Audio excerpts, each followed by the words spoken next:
Hello guys, welcome. Collective reading tayo ngayon. Tanong lang natin, ano yung balak? Balak ng person mo sa'yo? Ano yung kasunod niyang hakbang na gagawin para sa'yo? Be open-minded po, hindi po halos lahat makaresonate, kaya piliin niyo na lamang. And thank you nga po pala sa mga nag-subscribe, lalo na po sa mga bumabalik. Okay? Nawakan po ang ating pangunawa sa reading na to. Start na ako. Ano yung balak ng person mo or kasunod niyang hakbang para dito? Give it a message. Ano yung kasunod niyang hakbang? Balak niya, patungo sa'yo. Give it a message. Ano yung kanyang balak? Ano yung balak ng person mo sa'yo? Meron ditong the strength reverse. So, nakikita ko dito, no? Mayroon ditong Leo. Meron kang person na Leo. Naduduwag po sa'yo. Okay, yung iba sa inyo ha. Naduduwag. Kumbaga, wala pa siyang balak dito. Pwede rin sabihin na may takot. May takot po sa'yo. Matindi ang ginawa. Ayan. Kaya, itong tao na ito naduwag. Ten of Fire. So, nafe-feel ko dito, no? Aries Leo Sagittarius. Marami tong responsibilidad. Yung iba sa inyo, Justice Reverse. So, nafe-feel ko dito sa Justice Reverse. Yung iba sa inyo, mahanap ng justice sa ginawa ng person niya. Kumbaga, humihiling ka dito na kung ano yung ginawa sa'yo, makamiti ng person mo, okay? So, itong tao na ito, hindi pa niya nare-receive yung justice na gusto mo mangyari dito sa person mo. Nafe-feel ko dito na takot na rin.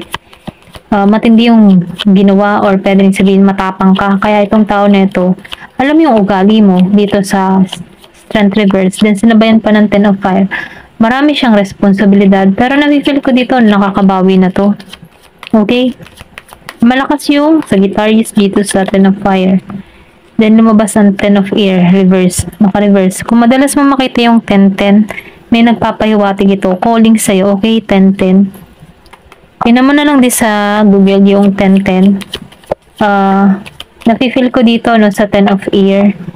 Nagkakaroon na to ng healing or pwede rin sabihin na gusto nitong mag-healing yung connection dito sa 10 of Air. Gusto nang matapos. Kasi nakikita ko dito yung kabigatan ng nangyayari sa inyong dalawa dito eh. Meron ditong Gemini, Aquarius, and Libra. Gusto na nitong maging okay kayo. Gusto na nitong humingi ng tawad sa'yo. Kaya lang, wala siyang lakas. Okay?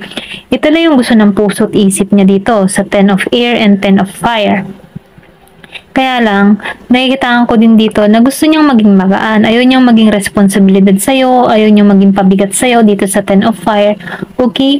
Kasi dito, maybe matindi yung ginawa sa'yo. Kaya puno ka ng galit sa tao na to. Gusto mo ng justice. Pero hindi pa pinagkakalob na dito yung justice. Okay? Kaya itong tao na ito, takot. Takot pa siya. Pero meron naman siyang balak dito. Kasi ito lang yung gusto niyang mangyari. Ito yung tumatakbo sa isip niya. Okay? Yung 10-10. And then, nakikita ko rin dito, no? Gusto niyo tong mag-healing yung connection. Okay? Give me more information. Ano pa yung mensahe? Meron ditong King of Air. So, meron dito magme-mensahe sa'yo. Yung iba sa inyo ha, Gemini, Aquarius, and Libra. Kung meron kang man ganung person, nafe-feel ko dito na meron ditong message na parating sa'yo. Sinusunod na nito yung intuition or pwede rin sabihin, no, pinanghihinaan to ng loob pero kailangan niyan lakasan ng loob para rito. Okay? Nafe-feel ko dito malakas yung Aquarius. Ginagamit na nito yung instinct niya, yung intuition niya. And then, nakikita ko rin dito, nagigitong mapagplano o nagigitong madiskarte. And then, nafe-feel ko din dito, no, sinusunod niya yung kanyang intuition, okay? Kumbaga, itong tao nito, ando siya sa kanyang moment na hinahanap niya yung kapayapaan niya, okay? Give me more information. Pero nakikita ko dito may mensahe. Pwedeng ini-ignore mo message ng tao na to, okay? Pwedeng naka-receive ka na ng mensahe dito, pero ini-ignore mo to, okay? Meron din ditong Virgo, Capricorn, Taurus. So, nafe-feel ko din dito, no, nakikita ko dito nagiging kang madamot sa kanya, okay? Yung bang tipo na hindi mo to pinagtuunan ng pansin, yung bang tipo na energy mo, bahala ka sa buhay mo, ginawa mo yan, bahala ka. Mga ganun ba? Ganun yung energy mo dito. Then, meron ako nakikita ditong Year of the Rat, okay? Kumbaga, ikaw, nakikita ko dito na Ayaw mo pagbigyan tong tao na 'to, nagiging kang madamot sa tao na 'to, kasi pakiramdam mo dito hindi ka niya pinagtuunan ng pansin before, so ngayon gumaganti ka dito. Ito lang yung nakikita ko. Give me more information. Justice. So, kung makikita mo, dalawang beses na dumating yung justice. Justice dito naka-reverse. Maybe before hindi mo makuha yung justice, pero dito sa present moment, nakikitaan ko dito na marireceive ng tao nito yung justice niya, okay? Meron ng tamang oras para rito. Pwede rin yung justice dito, na reverse. Kung ikaw before yung habol ng habol dito, siya mismo yung maghahabol na sa'yo. Baga, na-reverse yung sitwasyon. Ito yung justice patungo sa kanya. Kung paano kanya susuyuin, kung paano kanya lalapitan na kasi yung justice dito yung takot. Kailangan niya paglabanan yung takot dito para siya maging si King of Air, para nang sa ganun maging okay yung connection. Pero kung napangbabawan siya ng takot dito, malamang dito makat yung connection. Ito lang yung nakikita ko kasi meron ditong justice. Pwede rin sabihin na ginigising tong tao na ito, or pwede rin sabihin na ikaw yung naging lesson sa tao na to. Ito lang yung nakikita ko. Yun yung justice patungo sa kanya. Kung paano kanya susuyuin dito. Give me more information. Ano pa yung mensahe? Then, lumabas ang Seven of Air. So, itong tao na ito, nahihirapan siya sa sitwasyon. Nakikitaan ko dito yung kabigatan ng kanyang nararamdaman. Pero, ganun pa man, nafe-feel ko dito na para siyang, may sugat yung kanyang puso, mga ganun ba, na sarili niya yung kalaban niya kung paano niya kukontrolin yung kanyang nararamdaman, okay? Maybe itong tao na ito, hindi pa rin tumapakali, or pwede rin sabihin na hindi niya alam ang gagawin dito, okay? Pero ganun pa man, nafe-feel ko dito, pinaka-justice dito sa tao na ito, kailangan niyang paglabanan yung takot na nadarama niya, okay? Para makatungo sa'yo dito. Ito lang yung nakikita ko. Nakikita ko rin dito, mas kalaban niya yung kanyang sarili, okay? Nafe-feel ko dito, iniwan ka nito na may anak. Yung iba sa inyo. Give me more information. May pagluha kang naramdaman dito. Kumaga, feeling mo dito na rider ka, sobra na. Pero ito yung justice niya dito Kalaban niya yung sarili niya dahil may konsensya. So, meron ditong origin. Then, nafe-feel ko din dito, maybe meron dito gumagawa din ng hindi maganda sa inyo, okay, pwede rin sa connection nyo kung bakit kayo nagkasira dito. Kasi nafe-feel ko din dito, meron ditong dalawa ang mukha. Pwede rin sabihin na merong kaibigan na umaasa sa person mo, or pwede rin sabihin may mga kakilala ka.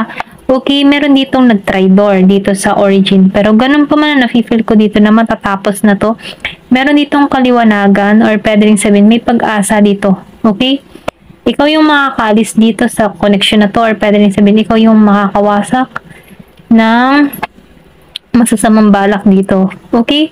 Pwede rin sabihin ginagawan ka pa rin dito. Kung meron man yung person mo dito na kinakasama, pwedeng ginagawan ka neto. Pero nakikitaan ko dito, hindi to nagtatagumpay.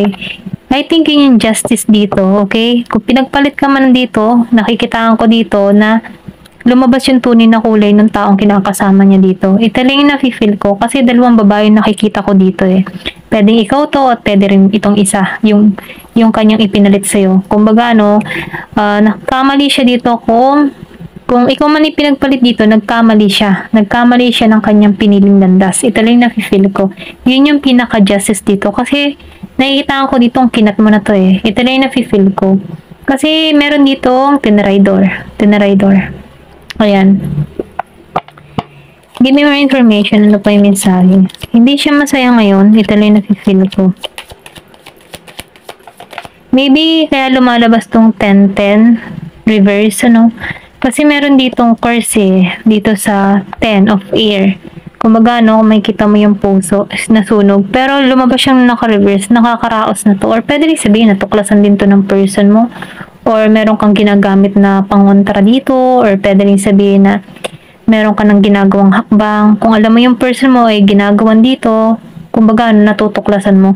Ayan, hindi halos lahat nakaka-resonate. Ito lang nakikita ko. Give me more information. Meron ditong Queen of Earth. Meron ditong Virgo, Capricorn, and Taurus. Kumbaga itong tao na ito, sa Queen of Earth, may pagkamakasaril dito, okay? Nafe-feel ko dito, meron ka ditong person na kinakasama na Yung bang tipong sarili niya lang yung iniisip niya dito, okay? Ito lang yung nafe-feel ko dito sa Queen of Earth. Pwede rin sabihin, ano, pera lang ang habol ng tao na to sa person mo, okay? Kung merong kabuhayan yung person mo, nafe-feel ko dito na inutakan lang to. Give me more information. Kasi itong tao na to, wala siya eh. Kumbaga, no, wala siyang, pwede rin sabihin, umaasa lang siya sa person mo, yung mga ganun ba? Ito rin nakikita ko. Pero ganun pa man, nafe-feel ko dito na hindi to lumalago, okay? Give me more information. Kumbaga, nakadepende lang to sa person mo dito. Ito lang nakikita ko. Meron ditong Knight of Air Reverse. So, nakikita ko dito, no, mahina. Kung ikaw man ay ginagawan dito, no, mahina na to. Ito rin nafe-feel ko. And then, nakikita ko rin dito, no, kumbaga, wala tong kaliwanagan. Magulo yung kaisipan nito. Hindi siya matalino dito, okay? Nawawalan siya ng pag-asa. Ito na nakikita ko sa Knight of Air. Kumbaga, no, kabaliktaran kasi siya ng Knight of Air. Kasi ang Knight of Air, matalino eh. Okay? So, itong tao na ito, hindi siya nagiging matalino sa kanyang mga ginagawa, sa kanyang pagpapasya. Nakikita ko dito na wala siyang karunungan or kaalaman para rito. Okay? Ito na nakikita ko. Kasi nakikita ko dito na nawasak mo yung, kung merong gumagawa sa'yo ng hindi maganda, nawasak mo to. Pwede rin sabihin, ikaw yung tipo ng tao na relihiyoso, madasalin, or pwede rin sabihin na ipinagpasadyos mo na lahat, okay? Or pwede rin na meron kang mga kontra, gano'n, na hindi alam ng tao na ito. Okay? Ito lang nakikita ko. Kung madalas mo makita yung 10-10, nakikita ko dito na nakakaraos na yung person mo sa piling ng tao na to. Kasi nakikita ko dito na ginamit ng tong person mo. Kumbaga, no, yung bagang sariling motibo lang, yung kailangan ng tao na to para sa person mo. Pwede yung sa pera, or pwede rin sabihin natin na yung person mo meron, kaya mahal niya, nagugustuhan tong tao mo. Okay, ito lang nafe-feel ko. Meron ditong the moon reverse. So, nakikita ko rito, ano, meron ditong Year of the Snake. May umahas. Okay, ito na nafe-feel ko. Meron ditong Year of the Snake, may umahas. Lumabas ang the moon reverse. So, nakikita ko dito na nawawalan na nararamdaman yung person mo dito sa tao na to. Okay? Kumbaga, no, hindi kasi, kumbaga, yung pag-ibig ng person mo dito sa kinakasama niya ngayon, hindi pure. Kumbaga, ginawan, kumbaga, maybe ginayuma or something na love spell, mga ganun. Na kung sana, no, merong expiration or pwede rin sabihin, nawawalan na ng visa. Okay? Give me more information. Nakikita ko dito na hindi to lumalago. Ayan. Two of Air. So, nafe-feel ko dito makakalaya tong person mo dito sa sitwasyon na to. Yung kanyang kinakaharap dito. May paglaya dito sa Two of Air. Nakikita ko dito na magkakaroon na to ng kaliwanagan, balance dito sa Two of Air. Pwede rin sabihin na natutuklasan na ng person mo or meron na ditong kang ginagawang hakbang, okay? Kung alam mo yung person mo ginagawan dito, nafe-feel ko dito na naalis na nito paunti-unti. Then na yung of Earth. So, nakikita ko dito hindi lumalago, okay? Walang paglago sa connection ng tao na to dun sa kinakasama niya dito, okay? Ito rin nakikita ko kasi nakikita ko rin dito, no, na kaya to walang lakas ng loob patungo sa'yo kasi merong hadlang, may kumukontra dito, okay? Pero nafe-feel ko dito, meron ka ng karunungan o meron ka ng idea or pwede rin sabihin, aware ka na sa sitwasyon na to. Ito lang yung nakikita ko. Kumbaga, aware ka na may something sa person mo kung bakit siya nagkakaganon. Okay? Ayan. Tingnan pa natin kung ano pa yung mensahe sa'yo dito sa card na to. Give me more information. Ano pa yung mensahe sa'yo?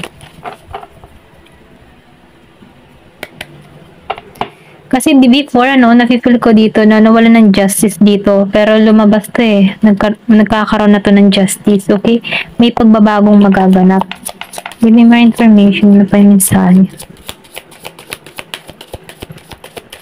Meron ako nakikita dito ang Virgo, Capricorn, Taurus, Aries, Leo, Sagittarius, Gemini, Aquarius, and Libra. Okay?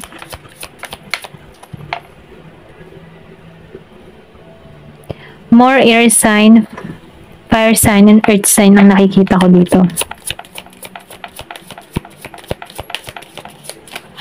Meron ditong doubt. So, nakikita ko dito, no, na meron ditong kailangang alisan, okay? Kailangan tanggalin. Kung meron ka man ditong gustong malaman, ano, kailangan mo ng alisan or huwag ka mag-alinlangan, okay? Ito yung mensahe dito. Meron kang kailangang alisan na dito, tanggalan na to, okay? Or pwede rin sabihin, ito yung mensahe sa person mo. Kailangan nitong alisan, okay? Pero ganun pa man, ano, nafe-feel ko dito yung tagumpay. Meron ditong tagumpay na naghihintay sa'yo.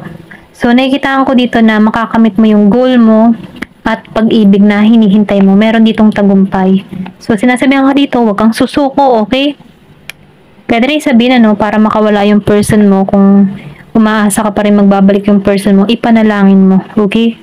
Walang imposible sa dasal. Give me more information. Ano pa yung mensahe sa'yo?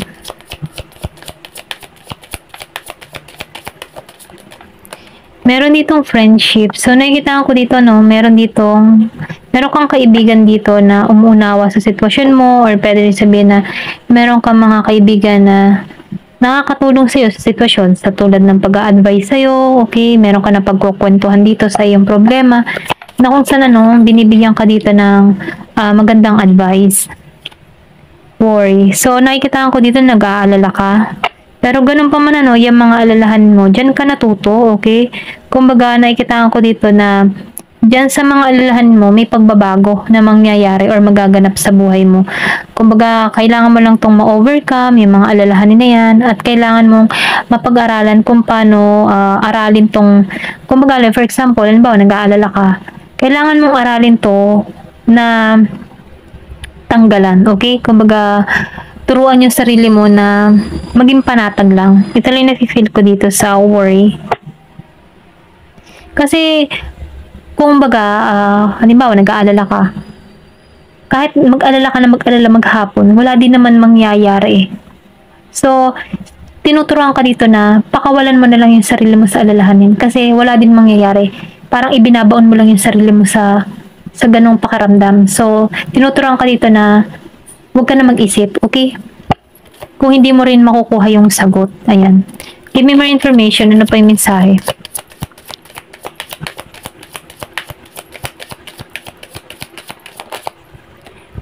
Meron ditong relationship. So, nakikita ko dito, ano, meron kang ma-attract, okay?